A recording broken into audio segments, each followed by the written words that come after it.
शैतान में, और मदीने से सदा आती है, मदीने से आवाज आती है, ऐ मेरे गुलामों, ऐ मेरे चाहने वालों, अब तुम्हें आने की जरूरत नहीं, जो मेरा हो जाता है मैं उसको खुद अपने पास बुला ले।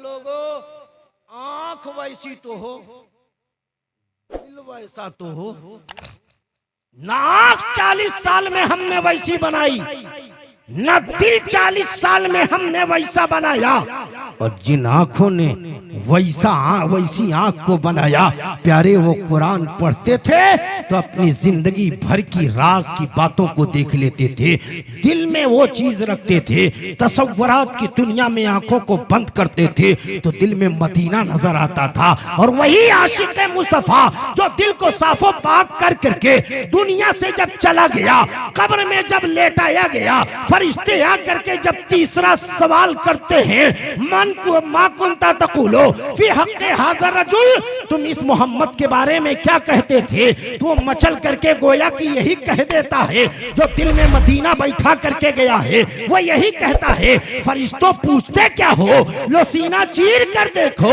अरे मेरे दिल में शबीहे अहमदे मुख्तार। उसी मदीने की बात अभी चल रही थी, जिस मदीने के चौखट पे जाने के लिए हर एक दीवाना तड़पता रहता है। उसी मदीने की दरसगाह के एक नौजवान की तारीख है, जिस वक्त पूरी दुनिया में कोई भी मदरसा नहीं था, तनहा एक मदरसा था वो मदीने में, और जिस मदरसे के पढ़ाने वाले, दर्स देने वाले, सिखाने वाले कोई और नहीं, मौल्लिम कायनात रसूलुल्लाह सल्लल्लाहु अलैहि वसल्लम थे। उस दरसगाह का एक नौजवान है, नौजवान ऐसा नौजवान कि आज हमारे घरों के अंदर भी नौजवान पाए जाते हैं। प्यारे उस नौजवान की बात कर रहा हूँ। इस नौजवान की शादी है, जब शादी का प्रोग्राम वो सेट करता है तो सिर्फ ये नहीं करता है कि दोपहर में खाया कैसे जाएगा और शाम को कैसे आया जाएगा, नहीं, बल्कि प्रोग्राम की सेटिंग ऐसी करता है, ऐसी सेटिंग करता है कि इस तरीके से न मगरिब की नमाज मेरी छूटे, न इशा की नमाज छूटे। प्यारे उसी मदीने की दरसगाह का वो नौजवान अपनी बीवी को अपने घर छोड़ता है। आज उसकी जिंदगी की वो रात है जिस रात का हर एक नौजवान को इंतजार रहता है। इशा की नमाज पढ़ने के लिए मस्जिद नबवी में पहुंच जाता है। वो मस्जिद नबवी प्यारे, जिस मस्जिद नबवी में जब एक मुसलमान एक सजदा करता है तो 50,000 सजदे का सवाब मिलता है। उसी मस्जिद नबवी में नबी के पीछे वो नौजवान नमाज पढ़ने के लिए चला गया और नबी के पीछे नमाज पढ़ा, पिछली सब में नहीं बैठा। आज हम देखते हैं कि प्यारे लोग आते हैं ऐसी पाक महफिलों में और पीछे बैठ करके उधरे से निकलने की कोशिश करते हैं। बार बार नकीबे जलसा आगे बुलाते हैं, बार बार आगे कहते हैं जाने के लिए। वो नौजवान आज उसकी जिंदगी की वो रात है जिसे हम अपनी जुबान में सुहाग रात कहते हैं। उस रात का इंतजार हर एक नौजवान को होता है। इशा की नमाज पढ़ने नबी की चौखट पर पहुंचा है, नबी की मस्जिद में पहुंचे हैं। पिछली सब में नहीं खड़े हुए हैं बल्कि पहली सब में नबी के पीछे नमाज पढ़ रहे हैं, नबी की इब्तिदा में नमाज पढ़ रहे हैं। इशा की नमाज नबी के पीछे पढ़े। जब नबी ने सलाम फेरा तो नबी की आदत करीमा थी कि अपनी दरसगाह में आए हुए, मस्जिद में आए हुए तमाम मुसलमानों को इस्लाम की बातें बताते कि खाने का तरीका क्या है, पीने का तरीका क्या है, चलने का सलीका क्या है, हर एक तरीका बताते। वो नौजवान बैठा है, रोजाना नबी जब इस्लाम की बातें बताते थे ऐशाबाद, तो कभी दाएं देखते, कभी बाएं देखते, कभी पीछे देखते, कभी सामने देखते। लेकिन आज इशा की नमाज के बाद जब नबी ने दर्स देना शुरू किया, जब नबी ने इस्लाम की बातें बतानी शुरू की, तो न दाहिने देख रहे हैं, न बाएं देख रहे हैं, न पीछे देख रहे हैं, सिर्फ उसी नौजवान को देख रहे हैं जिसकी जिंदगी की वो बड़ी अहम रात है। वो अपनी उस रात को वहां बैठ करके नबी की दरसगाह में नबी के इल्म को सीखने के लिए बैठा है। नबी सिर्फ देख रहे हैं, इस्लाम की बातें बता रहे हैं। रात का आधा हिस्सा गुजर गया, तब तक मेरे नबी ने फरमाया, ऐ नौजवान, आज तो तेरी सुहाग रात है, आज आज तो तेरी शादी की पहली रात है, जा तेरी दुल्हन इंतजार कर रही होगी। हाथों को जोड़ा, पीछे बढ़ा, मुड़ मुड़ करके नबी का चेहरा देखने लगे। आए अपने घर, दरवाजा पर दस्तक दे करके अंदर गए, सलाम किया। मेरे नबी ने फरमाया, अरे जब तुम घर में दाखिल हो तो तुम सलाम करो। घर में तेरी माँ है तो उसे सलाम कर, घर में तेरी बीवी है उसे सलाम कर, घर में तेरी बेटी है उसे सलाम कर, घर में जो भी है उसे सलाम कर। तू जा रहा है तो तेरा हक है सलाम करने का। एक सहाबी ने अर्ज किया, या रसूल अल्लाह, अगर घर में कोई है तो उसे सलाम करे, लेकिन अगर घर में कोई ना हो, ताला खोलूं मैं, अंदर जाऊं मैं, तब क्या करूं? तो नबी ने कहा, तब भी सलाम कर, सलाम कर। वह सहाबी ने पूछा, या रसूल अल्लाह, जब घर में कोई नहीं है तब किसको सलाम करो? हमारे और आपके नबी ने फरमाया, अरे जिस मोमिन के घर में कोई नहीं होता है उसके घर में मैं मोहम्मदुर रसूलुल्लाह होता हूं। जब तुम जाओ तो कहो अस्सलातु वस्सलामु अलैका या रसूल अल्लाह, तुम अपने नबी को सलाम करो। वो जाते हैं, अपनी बीवी को सलाम किए, बिस्तर पर बैठे थे, अभी निगाह जमी थी चेहरा देखने के लिए, अभी कुछ बोली करना चाह रहे थे। सोचो प्यारे, अभी वो अभी निगाह जमी, बोली निकलना चाह रही थी, अभी आवाज निकलना चाह रही थी, तब तक हजरत बिलाल की आवाज मदीने के गली कूचे में गूंजती है। तब तक हजरत बिलाल आवाज देते हैं, अर्रहील अर्रहील, निकलो मैदाने जंग के लिए, नबी का बुलावा आया है। नबी ने आवाज दिया है। बिलाल की आवाज मदीने के गली कूचे में गर्दिश कर रही है, उस आंगन में भी जाती है, उस घर में भी जाती है जिस घर में वो नौजवान अभी आकर के अपनी बीवी का चेहरे को देख ही रहा था, बोली निकल रही थी। जैसे ही ये बुलावा सुनता है नौजवान बिस्तर से नीचे उतरता है, पैर में चप्पल न पहना, पैर में जूता न पहना, तेजी से बढ़ा था। नई नवेली दुल्हन नीचे उतरती है, कदमों को छान लेती है और छान करके कहती है, मेरे सरताज कहाँ जा रहे हैं आप? अभी तो कुछ बात ना हुई, अभी तो आंख भर करके मैंने ना देखा, अभी तो प्यारो मोहब्बत की बात ना हुई, मेरे सरताज कहाँ जा रहे हैं? तब तक उस नौजवान ने कहा था, अरे मैं तेरा सरताज हूँ तो सुन, मेरा भी सरताज मेरा नबी है, तो मेरे नबी का, मेरे सरताज का बुलावा आया है, मैं जा रहा हूँ। तेजी से कदम बाहर बढ़ाया। नौजवान बीवी ने, नई नवेली दुल्हन ने कहा, अरे कल सुबह ना मैदाने जंग में जाना है, रात तो बैठ जाओ, आंखें भर करके देख लो। अपने बाप के आंगन को छोड़ा है सिर्फ आपकी मोहब्बत को पाने के लिए, अपनी माँ के आंचल से अपने आप को दूर किया है सिर्फ आपके प्यार के दामन में जिंदगी गुजारने के लिए, अपनी बहन और भाइयों की प्यार और मोहब्बत के फूलों की चादर को छोड़ा है सिर्फ आपकी मोहब्बत पाने के लिए। आप जा रहे हैं, एक रात तो रुक जाइए, सुबह मैदाने जंग में चले जाइएगा। वो नौजवान कहता है, नबी बुलाए और मैं बिस्तर पर बैठा रहूं, ये मेरे इश्क को गवारा नहीं। नबी की बारगाह में गए, नबी ने देखा, मुस्कुराया, मैदाने जंग में पहुंच गए। लड़ाई शबाब पर हुई, तीरों की बारिश हुई, ये तलवार चलाते गर्दन काटते, ये तलवार चलाते बाजू काटते। तब तक एक तीर आता है, उस नौजवान के बाजू में पेवस्त हुआ, दूसरा तीर आया, सीने में पेवस्त हुआ, एक तीर आया, ऐसा लगा कि हाथों से लगाम छूटी, जमीन पर गिरे। और जब जमीन पे गिरे, अभी हिचकियां ले रहे थे, सहाबाई कराम दौड़ते हैं, ये नौजवान अभी जिंदगी की रंगीनियों को पाया नहीं था और चल बसा, अभी चल जा रहा है। किसी ने बैठ करके कहा, नौजवान पानी पीने की ख्वाहिश हो तो बता, मैं पानी ला दूं प्याले में, खजूर खाने की ख्वाहिश हो तो बता, मैं खजूर ला दूं। वो अपने जिस्म की ताकत को नौजवान जमीन पर पड़ा हुआ इकट्ठा करके कहता है, ऐ मेरे साथियों, इस वक्त ना मुझे खाने की हाजत है, ना मुझे पानी पीने की ख्वाहिश है, हाँ, इस वक्त मुझे एक हाजत है, एक मेरी जरूरत है, एक मेरी चाहत है। क्या है? क्या मदीने वाले का चेहरा मुझे दिखा दो, मैं नबी का चेहरा देखना चाहता हूँ। साहबा उठाना चाहे थे, तब तक मेरे नबी ने आवाज दिया, ऐ साहबा, अरे उसको वहीं छोड़ दो जो अपने नबी की मोहब्बत में अपनी कीमती रात को कुर्बान करता है। उसको उसके पास, वो नबी के पास नहीं बल्कि नबी उसके पास है। लोगों, जब वो आए तो आकाए कायनात ने सीने से लगाया और जब नबी पाक के गोद में आपका सर रखा गया, वो नबी के चेहरे को देख रहे थे, नबी का चेहरा देख रहे थे। ऐ लोगों, नबी का चेहरा देखे, चेहरे पर मुस्कुराहट ना आए ये हो नहीं सकता।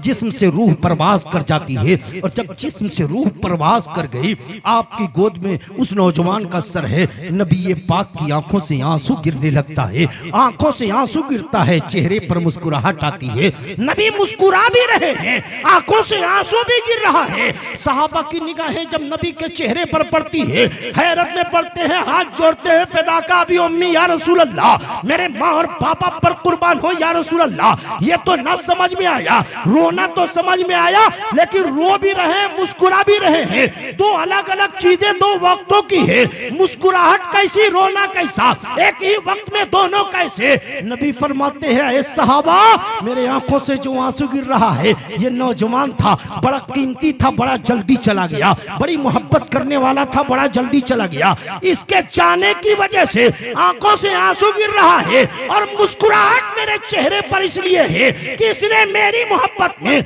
इस्लाम के झंडे को बुलंद करने के लिए एक बीवी की मोहब्बत को कुर्बान किया है। तो आसमान से 70 हूरें इसकी बीवी बनकर के जमीन पर आई है और 70 हूरें इसके रूह के इस्तकबाल कर रही हैं और अपने इस्तकबाल में जन्नत की बहारों में ले जाएंगे। लोगों, उसी मदीने की दरसगाह की बात, जिस मदीने की हवाओं का क्या कहना प्यारे, उसी नबी के लाए हुए दीन का नाम दीन इस्लाम है कि नहीं? अरे मजहब इस्लाम, इन्ना दीन इंदल्लाहिल इस्लाम, अल्लाह के नजदीक सबसे बेहतर दीन दीन इस्लाम। शायर ने कहा है कि फर्श वाले क्या लिखें, रिफात रसूलुल्लाह की, अरे अर्श पे तहरीर है शौकत रसूलुल्लाह की। और कामयाबी जो भी चाहे कलमे तैयब पढ़ें, कामयाबी जो भी चाहे कलमे तैयब पढ़ें, आम है सबके लिए दावत रसूलुल्लाह की। और कामयाबी जो भी चाहे कलमे तैयब पढ़े। और एक शेर शायर बड़ा निडर और बेखौफ होकर कहता है कि हमको जन्नत से कोई रोके भला किसकी मजाल। जरा सोचे, शायर कहता हमको जन्नत से कोई रोके भला किसकी मजाल, हम रसूलुल्लाह के जन्नत रसूलुल्लाह की, हम रसूलुल्लाह के जन्नत रसूलुल्लाह की। लेकिन मौलाना रियाज साहब मेरे दामन को पकड़ेंगे कि बताओ मौलाना, तूने तो जन्नत बड़ी आसान कर दिया कि तू रसूल के, तो हम रसूलुल्लाह के हैं तो जन्नत हमारी हो गई। ये कैसी बात कर रहे हो? फिर नमाज कहाँ गई, फिर रोजा कहाँ गया, फिर कुरान की तिलावत कहाँ गई, फिर सदका कहाँ गया, फिर खैरात कहाँ गई? मैं कहूंगा प्यारे, देखने में ये शेर बड़ा आसान है कि जन्नत बड़ी आसानी से है, लेकिन हाँ जरूर उसे जन्नत में जाने से कोई नहीं रोक सकता है कि जब वो नबी का हो जाए, नबी का हो जाए। नबी के होने के लिए नबी का तरीका अपनाना पड़ेगा, नबी का बनने के लिए नबी के जैसी चाल अपनाना पड़ेगा, नबी के जैसा इखलाक अपनाना पड़ेगा, नबी के जैसी बोली अपनाना पड़ेगा, नबी के जैसी जिंदगी को गुजारना पड़ेगा। अरे नबी की सीरत पर अगर तूने अपनी जिंदगी गुजार दिया, नबी के उसवा पर अगर तूने अपनी जिंदगी गुजार दिया, तू चला जैसे शरीयत ने कहा, तू खाया जैसे शरीयत ने कहा, तू सोया जैसे शरीयत ने कहा, तब जा करके तू नबी का होगा। लेकिन प्यारे, अगर तेरी चाल हो, ऐसी चाल हो जिसमें अकड़ हो, ऐसी चाल हो जिसमें ऐठन हो, ऐसी चाल हो जिसमें तकब्बुर हो, ऐसी चाल हो जिसमें घमंड हो, अगर ऐसी चाल होगी तो ये चाल मुस्तफा की नहीं, शैतान की चाल है। ये घमंड वाली चाल, तकब्बुर वाली चाल शैतान की चाल है। प्यारे, अगर चाल चलना है तो मुस्तफा की चाल चल, जब मुस्तफा का हो जाएगा तो जन्नत तेरी हो जाएगी। पहले मुस्तफा का बन अबू बकर मुस्तफा के हुए, जन्नत अबू बकर की हुई कि नहीं? हमारे खानदान के अबू बकर नहीं है, आपके खानदान के अबू बकर नहीं है, हमारे खानदान के उमर नहीं है, आपके खानदान, हाँ ईमानी रिश्ता है। वो सहाबाई कराम में अव्वलीन में से हैं, लेकिन प्यारे खानदान की बात सिर्फ मैं कर रहा हूँ नहीं है। लेकिन 1400 साल का अरसा गुजर गया, आज भी जुमा के दिन जब हमारा इमाम मिंबर पर चढ़ करके खुतबा देता है जुमा की, तो अबू बकर का नाम लेते हैं कि नहीं? उमर का नाम लेते हैं कि नहीं? उस्मान का नाम लेते हैं कि नहीं? फातिमा का नाम लेते हैं कि नहीं? हसन हुसैन अमीर हमजा अब्बास का नाम लेते हैं कि नहीं? प्यारे लेते हैं। इन लोगों का नाम लेते हैं किस बुनियाद पर लेते हैं? क्योंकि इन लोगों ने अपनी जिंदगी को नबी का कर दिया, तो ये दुनिया जब तक रहेगी इनका नाम नहीं खत्म होगा। इसीलिए कहा कि नबी के बन जाओ, और जब नबी के बन जाएंगे सच्चे दिल से तो आपकी चाल बोलेगी नबी नबी, आपकी बोली बोलेगी नबी नबी, आपका इखलाक बोलेगा नबी नबी। आपकी आईडी को देख करके आपके मुसलमान होने का पता नहीं ढूंढा जाएगा, बल्कि आप चलेंगे तो आपकी चाल को देख करके दुनिया कहेगी देखो मुसलमान जा रहा है। आपके खाने को देख करके दुनिया कहेगी देखो मुसलमान खा रहा है। लेकिन आज अफसोस तो उस वक्त होता है कि ये मुसलमान जब अब दौलत के नशे में चूर हो जाता है, जो अपने बेटे का वलीमा 7 स्टार होटल में करता है और वीआईपी और बफर सिस्टम करता है, प्लेट में लेकर के कहीं से मटन लिया, कहीं से चिकन लिया, कहीं से सब्जी लिया, कहीं से दाल लिया, खाया और खड़े खड़े खा करके चलता बना। कहा कि ये वीआईपी तरीका है। प्यारे ये वीआईपी तरीका है? अगर ये वीआईपी तरीका है तो बताओ कि अबू बकर सिद्दीक का तरीका कौन सा तरीका होगा? ना प्यारे, वीआईपी तरीका वो है जो अबू बकर ने अपनाया, वीआईपी तरीका वो है जो उमर ने अपनाया। प्यारे यही तो वजह है, अबू बकर जब वो तरीका अपनाए तो कामयाब हुए, उमर जब वो तरीका अपनाए तो कामयाब हुए। आज भी अगर हम नबी का तरीका अपना ले तो दुनिया में भी कामयाब होंगे और इंशाअल्लाह आखिरत में भी हम कामयाब होते हुए। कुरान ने कहा इन्नद्दीना इंदल्लाहिल इस्लाम, अल्लाह के नजदीक सबसे बेहतर दीन दीन इस्लाम है। ठीक नहीं? ये वही इस्लाम है जिसकी बुनियाद पर हम अपने आप को मुसलमान कहते हैं। अपना नाम, अपने बेटे का नाम, पोते का नाम, नवासे का नाम, भांजे का नाम, भतीजे का नाम, किसी का नाम अब्दुल्ला, किसी का नाम अब्दुल रहमान, किसी का कुछ रखते हैं। ये नाम रखे इसी इस्लाम की बुनियाद पर। यह इस्लाम सबसे अच्छा मजहब है, सबसे अच्छा मजहब है। और सिर्फ इस्लाम नहीं बल्कि प्यारे हमें जो किताब मिली वो किताबों में सबसे अच्छी है। हमें जो दीन मिला वो दीनों में सबसे अच्छा है। हमें जो किताब मिली वो किताबों में सबसे अच्छी है। हमें जो नबी मिला वो तमाम नबियों में सबसे अच्छा है। सब कुछ अच्छा है कि नहीं? दीन सबसे अच्छा, किताब सबसे अच्छी, नबी सबसे अच्छे। अरे नबी तो इतने अच्छे हैं कि बरेली की तरफ चेहरा करके बरेली की हवाओं की सदा को अगर आज भी सुनोगे तो बरेली की तरफ से आने वाली सदा हवाओं के साथ यही आती है। उस नबी के बारे में कितने अच्छे हैं, आती है आवाज कि सारे अच्छों से अच्छा, समझिए जिसे है उस अच्छे से अच्छा हमारा नबी। अच्छे, दीन अच्छा, सबसे किताब कुरान सबसे अच्छी, और अल्हम्दुलिल्लाह हम और आप यानी उम्मते मोहम्मदिया सारी उम्मतों में सबसे अच्छे है कि नहीं? सर नहीं जुबान, हमारा दीन सबसे अच्छा, हमारी किताब सबसे अच्छी, हमारा नबी सबसे अच्छा, उम्मते मोहम्मदिया सारी उम्मतों में सबसे अच्छी।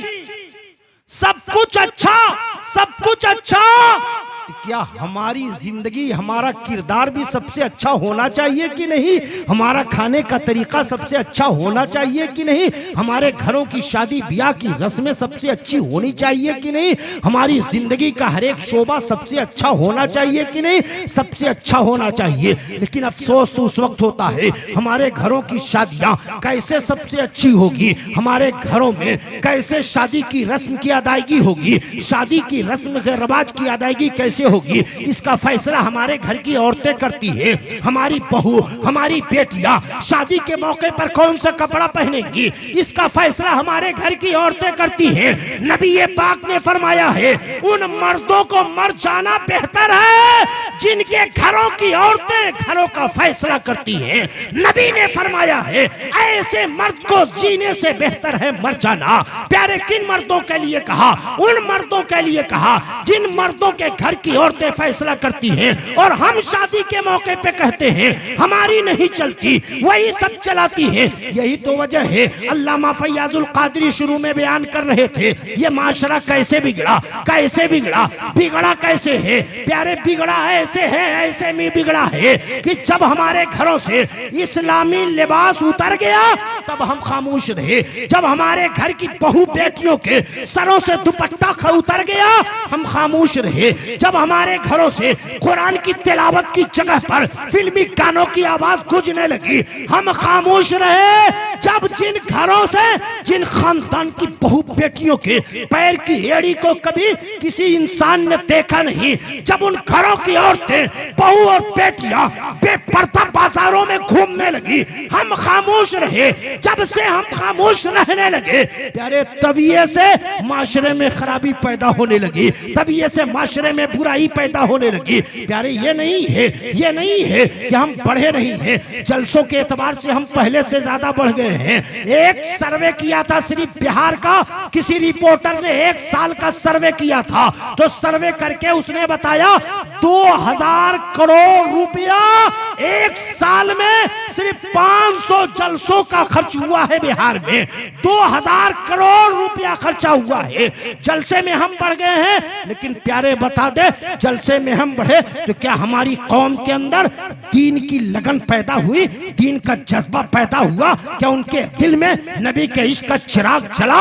हमारे रोडों के किनारे बैनर तो लंबे लंबे हमारे हो गए, झंडियां जश्न की शक्ल में हो गई, नबी हमें मिल गए, हम खुशी मना रहे, मनाना चाहिए। लेकिन मदीने की तरफ से आने वाली सदा को सुन लेना, मदीने वाले आवाज देते हैं तुम्हारी खुशी ये है कि मैं मिल गया तो झंडी लगा, और मेरी खुशी नबी फरमाते हैं इसमें है कि तुम मेरी शरीयत को अपना लो, मेरी शरीयत को अपना लो, इस्लाम के कानून को अपना लो, उसमें मेरी खुशी है। अब बता प्यारे नबी की खुशी है कि नबी के कानून को हम अपना ले? यही तो वजह है आकाए कायनात एक मैदाने जंग में थे, जंग फतेह हो गई, कैदी बना करके आए, औरतें भी कैदी बन करके आई, मर्द भी कैदी बन करके आए, लड़कियां भी कैदी बन करके आई। जब कैदी बन करके आई नबी ये पाक तशरीफ फरमा थे, आकाए कायनात मौजूद थे, तब तक नबी की निगाह पड़ी एक लड़की है जिसके सर का दुपट्टा गिर चुका था, भागने में कहीं गिर गया था। सिर्फ गौर करके सुन ले प्यारे, गौर करके सुन ले, दिल फट जाएगा। नबी की निगाह जब उस लड़की पर पड़ती है, वो मुसलमान नहीं थी, खैर की लड़की थी। और किस खैर की थी? हातिम ताई की बेटी थी। उसके सर का दुपट्टा कहीं गिर गया था। नबी ने जब देखा था किसी ने कोई नहीं कहा, लेकिन नबी की निगाह जब हातिम ताई की बेटी जो मुसलमान नहीं हुए थे, जब देखा कि सर पे दुपट्टा नहीं है, नबी आगे बढ़े, नबी आगे बढ़े, नबी आगे बढ़े, और आगे बढ़ते बढ़ते हातिम ताई की बेटी के पास पहुंचते हैं। वो मुसम्मिल वाली चादर जिसको पाने के लिए अबू बकर तड़पते रहे, जिसको चूमने के लिए कभी उमर बेचैन नजर आए, साहबाए कराम उस चादर को अपने सर का ताज बनाने के लिए तड़पते रहे। नबी करीब आए और अपनी उसी मुजम्मिल वाली चादर को उठाते हैं और उस लड़की के सर के ऊपर ढाप करके कहते हैं बेटी अपने जिस्म को ढक ढक ले, तू बेटी है। चीख निकल जाती है उस लड़की की और चीख निकाल करके कहती है, भैया मेरे मामला समझ में ना आया, मैं आपके दुश्मन की बेटी हूँ, आपके दुश्मन की बेटी हूँ। और इतनी मोहब्बत से तो आज तक मेरे बाप ने मेरे सर के ऊपर चादर नहीं डाला, इतनी मोहब्बत से मेरे बाप ने मेरी तरफ आवाज ना लगाई, जिस मोहब्बत से आपने मुझे बेटी कहा। हमारे और आपके नबी की आवाज निकलती है, सुन सुन, अरे तुमने इस्लाम को जाना कहाँ है? इस्लाम यही कहता है बेटी किसी भी कौम की हो वो बेटी होती है, उसका सर ढका होना चाहिए, उसका जिस्म ढका होना चाहिए। अब सीने पर हाथ रख करके सोच प्यारे, वो दुश्मन की बेटी है, वो काफिर की बेटी है, उसका सर खुला तो नबी तड़प गए, उसका सर खुला रहा तो नबी बेचैन हो गए, अपनी चादर दे दिए। आज जब हम अपने घरों में झांक करके देखते हैं, बाजारों में हमारी निगाह पड़ती है, हमारे घर की बहू बेटियों के सरों से दुपट्टा छीन गया है, तो बताओ क्या नबी पाक को तकलीफ नहीं होती होगी? होती होगी प्यारे। अगर तू 10 मीटर का बैनर बना रहा है तो 2 मीटर का एक चादर अपने घर की बहू बेटियों को दे दे, ताकि अपने जिस्म को ढक ले। खत्म करते करते मैं कहूंगा आकाई कायनात ने 1450 साल